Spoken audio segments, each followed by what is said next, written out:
Hello! Today we're going to be talking about a huge mistake that I see a lot of musicians making on SubmitHub and with their music in general. My name is Kev Rowe. I'm a playlist curator on SubmitHub, and I have 18,000 followers of my Spotify playlist that are all actively listening to my music and your music and lots of other independent artists all day long. So I have a lot of experience with listening to new music.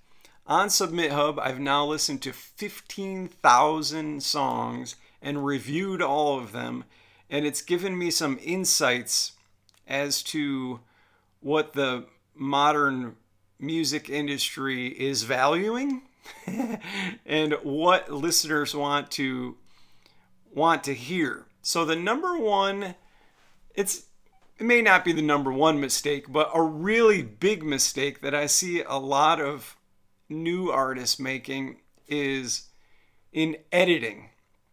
And to be more specific, keep it short. Like, I don't want to be the guy who comes to you and says, take out that beautiful instrumental section halfway through the song where you feel the song becomes this beautiful climax to whatever your artistic message is. I respect that. But the biggest thing that I want you to do well,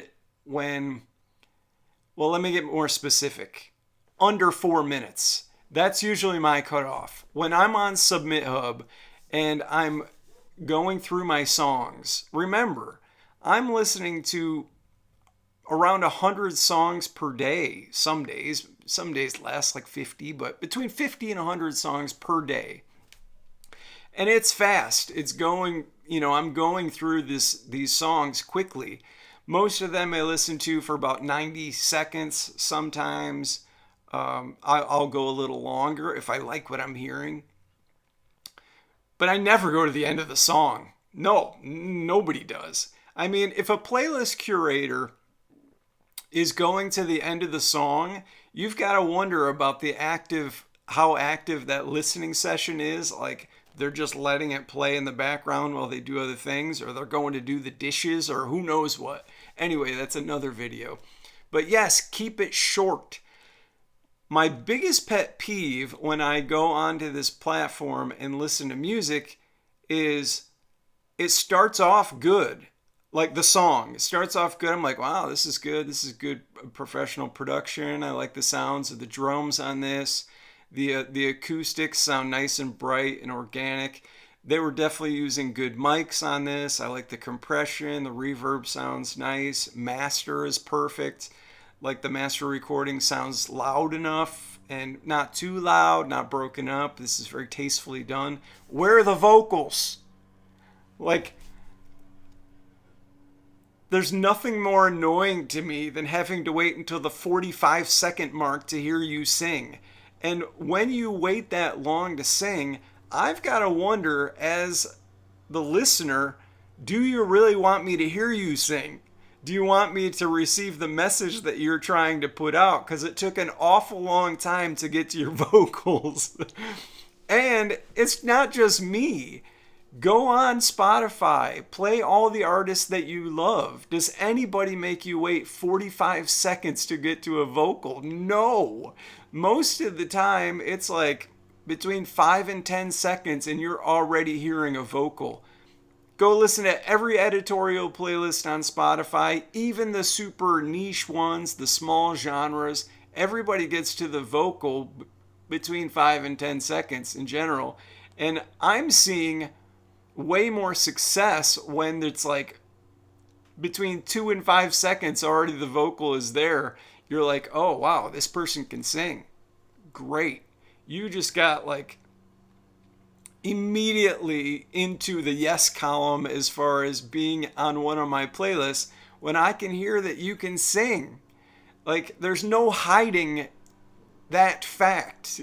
Like, you can't have like this brilliant production skill in your home studio and disguise the fact that you can't sing. That's a whole other video. We'll get into that in a different one. But yes, keep it short.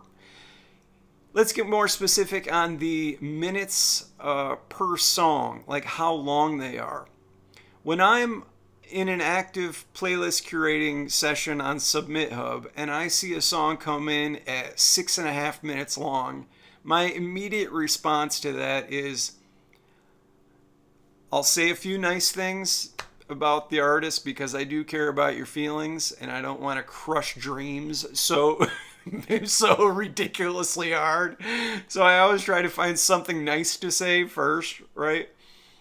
But it might be like, really love your production style, but this is way too long for my playlists at 6 minutes and 32 seconds long. I prefer to share songs under 4 minutes on my playlists. And do you have anything shorter? Because if you've got something shorter, I'd love to hear it. Done. So I try to let people know in a constructive way, look, this is too long. Like, people don't have time.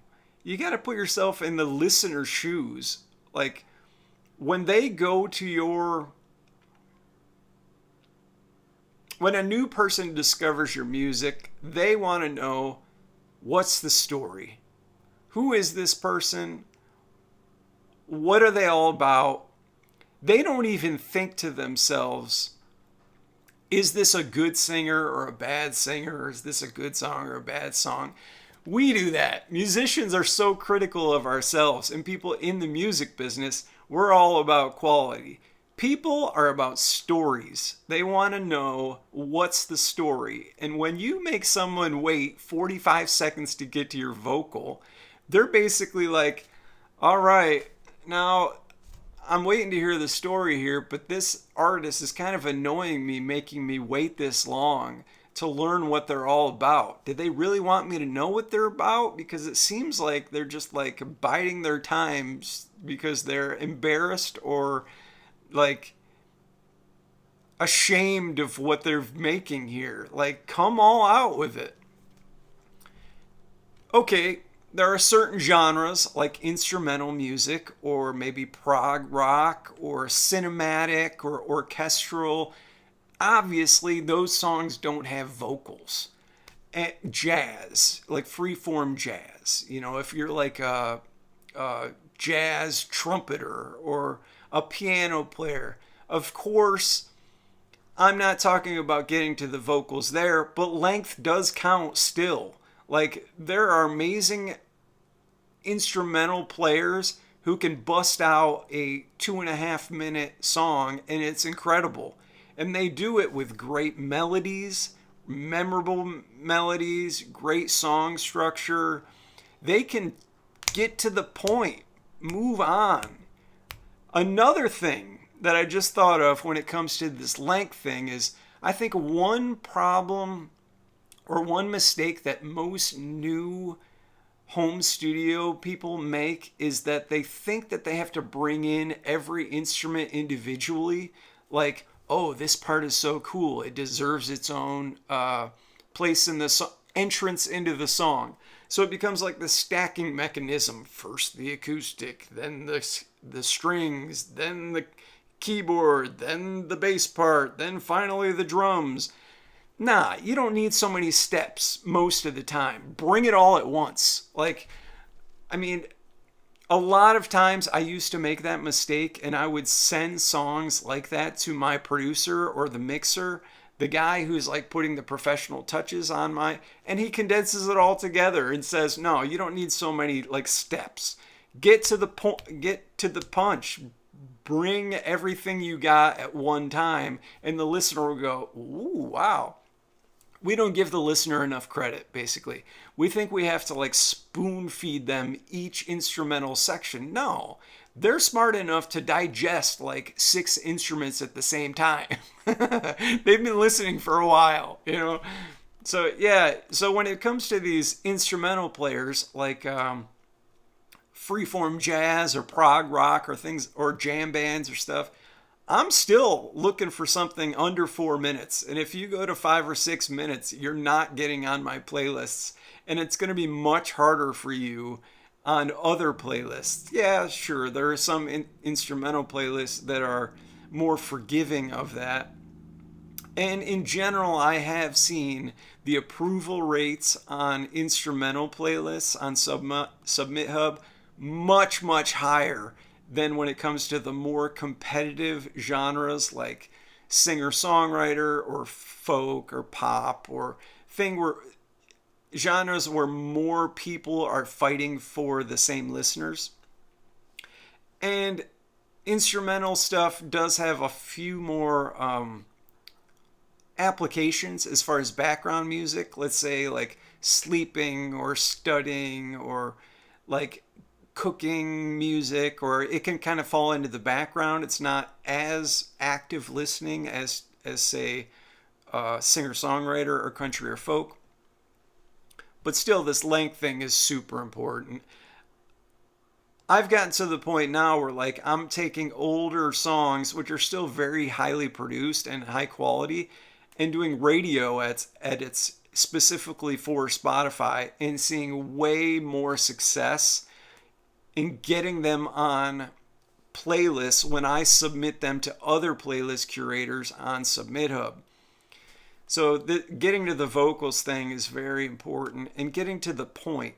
And when you think about it, like think about the Beatles. I mean, those guys were incredible at concise arrangements, instrumentation, getting to the melodies, the bridges, the verses had something to say. Every piece of that song had a moment and was important to the whole structure. And it was like under 3 minutes. That is a serious skill. And sure, in the Beatles' case, they had George Martin, an incredible producer, to help them do that. But you can learn from them and apply those things. So don't think shorter, think concise, think more powerful with every section. And don't make me wait 45 seconds to hear you sing. I want to know what you've got. Like, let me feel good about it when it comes within 5 to 10 seconds. So yeah, keep it short, and I promise you're going to get on more playlists. If this is your first video, I'm doing lots more playlist curator advice, kind of educational things here on YouTube. So subscribe. I'll see you in the next video. Bye.